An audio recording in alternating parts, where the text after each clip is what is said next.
The rich woman stayed out of bed for 5 minutes and found out the worst about her husband and the nanny. But she didn't beat them up and greeted them with a smile. Even when the nanny showed off that the rich woman's youngest son had drawn her as a family and provocatively asked her if she minded, the woman graciously said yes and even asked the nanny to hang it on the wall, because she had already come up with a brilliant plan for revenge. When her husband asks her to take her depression pills again, she turns around and spits them out because they've been replaced with hallucinogens. In order to sow discord between the two, she came to the nanny and showed the old scar on her shoulder, and when she was curious, she pretended to be aggrieved and said that her husband had beaten her. But the nanny was a bit unconvinced as far as she knew the rich man would not hit a woman. He also never hit himself off. So the woman began to complain that at first she and her husband were very loving, but since the birth of the child her husband has been punching and kicking her. If it were not for the sake of the child she would have run away. Seeing her story, the nanny could not help but suspect and talk to the gardener of the mansion. But the gardener insisted on not saying more, which made her think that it was a pity that the tycoon hit the woman. When the tycoon came back to see her, she couldn't help but ask him if he was a domestic abuser. The rich man immediately denied that his wife must have been sick again without medication,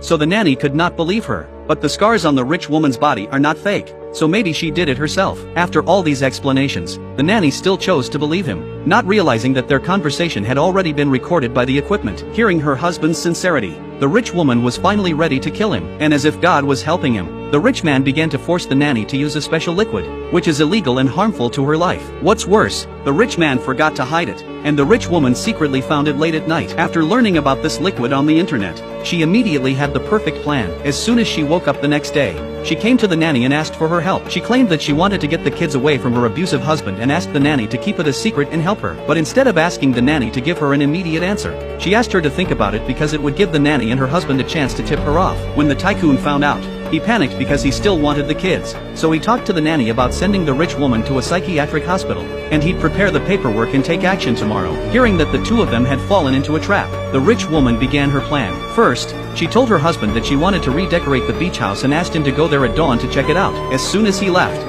she told the nanny it was time to pack her bags and take the kids with her. The nanny helped her pack and then came to the beach for a private meeting with the tycoon and even celebrated in advance. The rich man couldn't help but use the liquid again, but this time the nanny was a bit reluctant. After all, it's illegal to do this stuff, and just left the villa with the clothes in her arms. According to the agreement with the rich woman in the morning, she had to come back before dark to help clean up the mess, but found that she and the children had disappeared and did not answer the phone. It turned out that the rich woman had already taken the children to her mother-in-law's house and was waiting for the right moment. Soon the mother-in-law received a call from the police telling her that her son had drowned in the pool. Translated with Deep L. Calm, free version.